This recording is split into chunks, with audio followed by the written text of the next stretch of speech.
In Egypt, they worshiped Horus, child of Isis and Osiris. In ancient Persia, they celebrated the sun god reborn, Mithra, on December 25th. In ancient Greece, they celebrated Adonis, and Rome celebrated Apollo. That's what paganism is. These Gentile nations worship the same God within the same story, just with different names.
Because we idol and we worship these small gods. Celebrity are gods to poor people.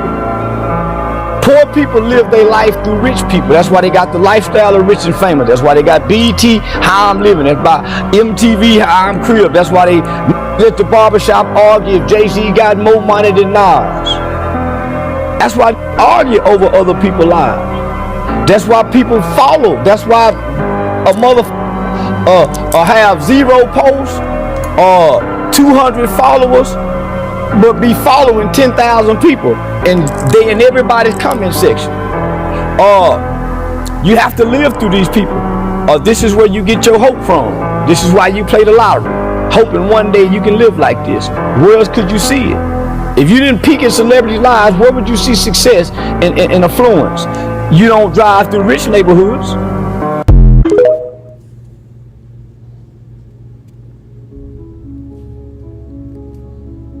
Idol worship is not only worshiping images and items made with human hands, such as the cross, evil eye, Star of David, Buddha, Kaaba.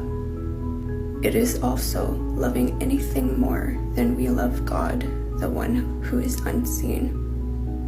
If we love our family, siblings, kids, spouses, friends, and pets more than God, this is idolatry. Being obsessed with a celebrity is another example. Keep in mind that a majority sold their souls to the devil. This is why people end up worshiping them.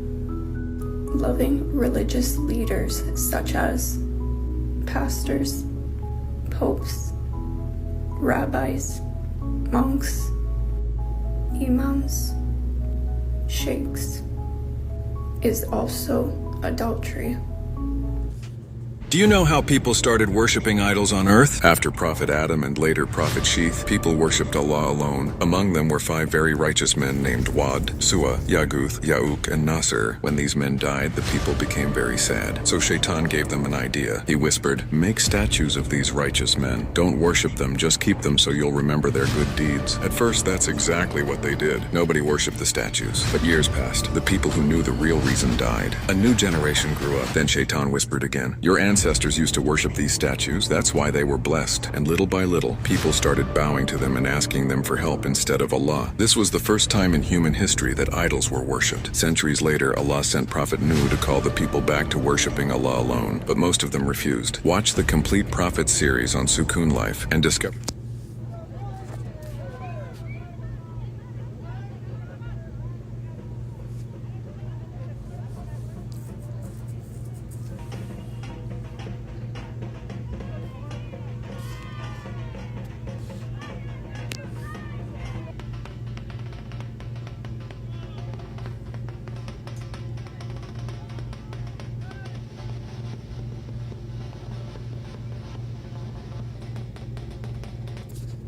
and began pouring them into the river. Look at that. wakachukua hizo miungu zao zote wakaanza kuzimwaga katika mito. Tazameni hiyo. Began crushing them with caterpillars. Na kuanza kuziponda na kuzisiaga na katapila. This is what Yahweh is talking about. Hiki ndicho Yahweh anazungumza kuhusu. That you will find out that those gods are useless. You will start, look at that, start dumping them and throwing them and crushing them. Ya kwamba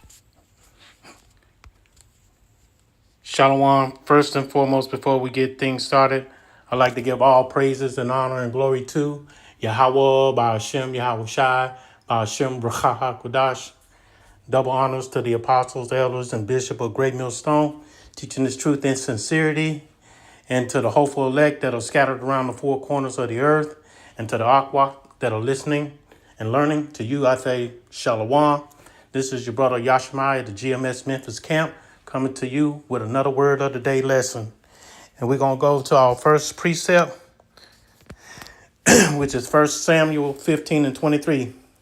For rebellion is as the sin of witchcraft, and stubbornness is as iniquity and idolatry, because thou hast what? Rejected the word of the Lord Yahweh. He hath also rejected thee from being king. And this is speaking upon King Solomon, okay? So what gave me the inspiration to do this lesson was the word idolatry, which that is what's going on constantly in our lifetime and even before our lifetime, okay? And the Hebrew word, reading from right to left, is da, ra, rop, yum, da, ra, pa, yum, or da, rop, yum, okay? And that means, outline biblical usage, idolatry, idols, image, okay, family idols, a kind of idol used in household shrines or worship. And I'm also end up showing you probably, the Lord willing, there's also a Greek word for idolatry too, okay? So let's continue on. Let's go back to Samuel, say 1 Samuel 15 and 23. And that is state, as rebellion, meaning turning against the Lord Yahweh Shai, is what? Is a sin, is as the sin of witchcraft and stubbornness, and as iniquity and idolatry, okay? And because thou what hast rejected the word of the Lord Yahweh, which we're doing the same thing today, we're rejecting his word, okay?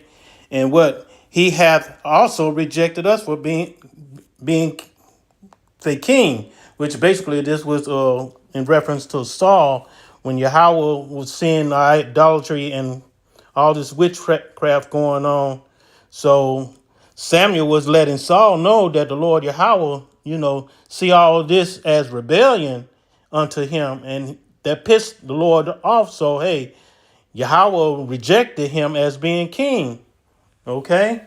Because he was doing a lot of wickedness, and, in Israel by what? I believe one of the situations was that he let the king of Amalek live, and Saul ended up killing, the king of Amalek, and then taking all the, jewelries and stuff that did not belong to him, because the Lord told him to kill everything, okay?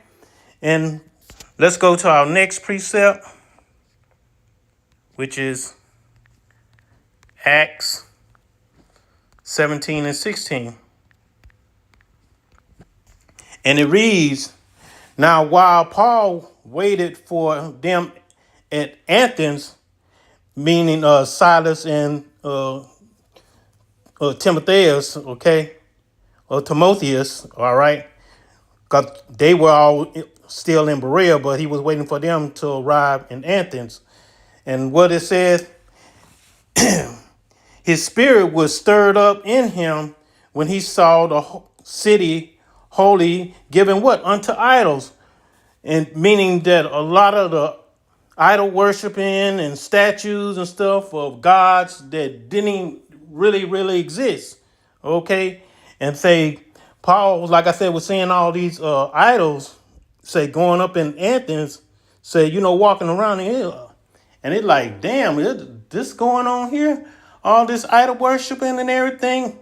And that's why I say I did a little detail on idol worshiping, which I did a AI overview, which is I typed in, is celebrities, money, birthdays considered as idolatry from a physical and spiritual aspect? And this is what it said. Yes, from a spiritual view, these things become idols when they take the place of Yahweh Ba'ashem Yahweh Shai in your heart, meaning your mind, okay? From a physical view, they trap your time, money, focus, then make earthly things what? Your main goal. And as you see from a spiritual view, what? False gods, misplaced worship, meaning loving fame or wealth more than the truth is a spiritual blindness, okay? Empty soul, meaning earthly treasures fade and cannot what? Save your spirit. From a physical view, wasted time, spending hours of celebrity gossip, steals your life. Money traps, they what? Buying luxury just to look rich ruins, say your budget, and what? Pride, most of all, which the Lord hates pride. If you don't know by now, you're gonna find out. The obsession what? With your own aging and birthday breeds vanity and fear of death. Okay? So, all right, let's go back. And we're going to go to 1 Corinthians 10 and 14. And this will be our last precept, Lord willing. And this, as it says, 1 Corinthians 10 and 14. Wherefore, my dearly beloved, what? Flee from idolatry, meaning get away from it, pull away from it. All right? And like I said, I was going to show you that it not only has a Hebrew word, which we say therapium, but also idolatry has, say, a Greek word, okay? Strong's G 1495. Idolatria. Idolatria. Idolatria, as you see in the outline biblical usage, what? The worship of false gods, idolatry, of the formal sacrificial feats held in honor of what? False gods. A worship of mammon, money, meaning money, okay? And there are a lot of other scriptures, like in the Baruch chapter 6, which is the epistles of Jeremy. It tells you off in there that these idols they cannot breathe, they cannot talk, they cannot hear. They just there. They just there. They just statues, idols. I mean, you can break them and have to dust them off and all that, but there's no life in them. So how these gods are helping you out? And as you've seen in one of the videos, the Hindus were so pissed off during the, say, 2020 or C19 ordeal that, hey, they got rid of all their damn idols and started throwing them in the rivers or pulling them all up just to get rid of them. But I'd just like to say, hey, these idols, they not worth being worshipped. So just hey, whatever you got, just get rid of them. Because the Lord hated, and hey, when he returns, all that is going to be out the window. And in the kingdom, we sure know not having it. Because if we find an idol on anybody in the heathen nation trying to hang on to it, hey, they through. So in closing, I'd like to give all praises, honor, and glory to Yahweh, Ba'ashem, Yahweh Shai, Ba'ashem, Ruach HaKodesh. Double honors to the apostles, elders, and bishop of Great Millstone, teaching this truth and sincerity, and to the hopeful elect. And until next time, Shalom.